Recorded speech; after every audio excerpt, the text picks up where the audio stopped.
Hello bachchon, let's see the question here. Question says that Sameera wants to celebrate the 5th birthday of her daughter with a party. She bought thick paper to make the conical party caps. Each cap is to have a base diameter of 10 cm and height 12 cm. A sheet of the paper is 25 cm by 40 cm and approximate 82% of the sheet can be effectively used for making the caps after cutting.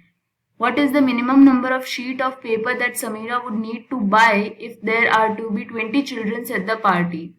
We will start the solution here. और सबसे पहले इस case में हम start करते हैं की concept के साथ.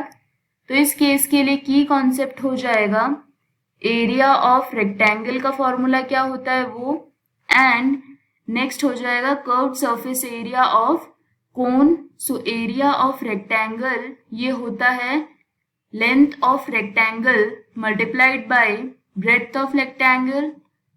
and next हम नोट डाउन करेंगे फॉर्मूला कर्व्ड सरफेस एरिया के लिए कोन के. So curved surface area of cone ये होता है pi multiplied by r multiplied by l. यहाँ पे आर रिप्रेजेंट कर रहा है रेडियस को और एल रिप्रेजेंट कर रहा है स्लांट हाइट को.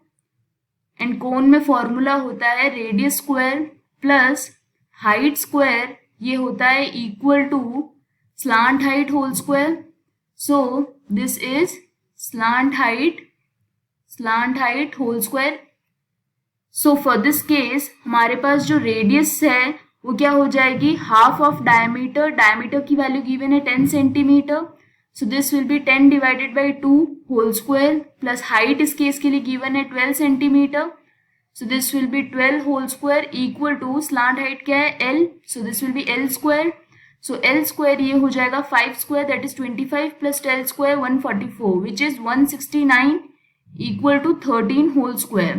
That means इस केस के लिए slant height की वैल्यू आ गई हमारे पास 13 centimetre.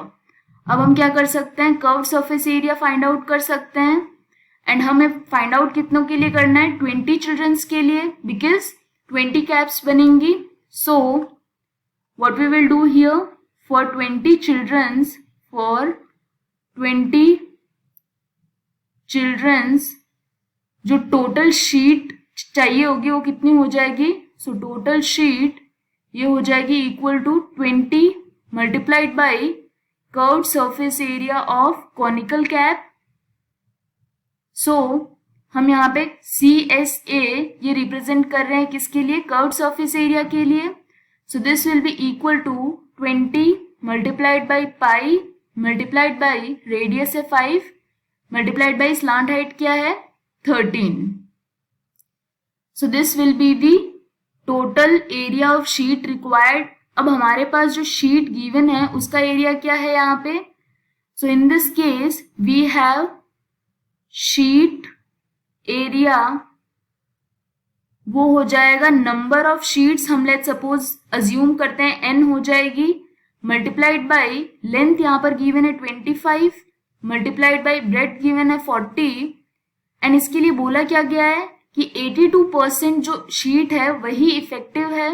That means only 82% of this will be used in this case. तो यहाँ पे क्या हो जाएगा टोटल एरिया ये n multiplied by 1000 multiplied by 82 divided by 100. So this will be equal to 820 multiplied by n. पाई की वैल्यू क्या consider करनी है हमें 3.14.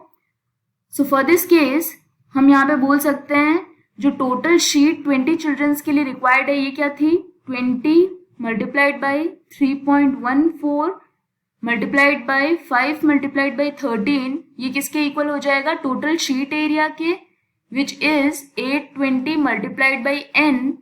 एंड यहाँ पे n किसे रिप्रेजेंट कर रहा है minimum number of this is minimum number of sheet this is n in this case. तो ये हो जाएगा equal to 20 multiplied by 3.14 multiplied by 13 multiplied by 5 ये होता है 65 divided by 820. So when we solve this ये हो जाएगा equal to 4.98. That means this will be equal to 5 in this case, because हमें क्या फाइंड आउट करना था, minimum number of sheet of paper. So minimum number of sheet of paper ये हो जाएगा 5 sheets for this case. This is the final answer. I hope you understood the explanation. All the best.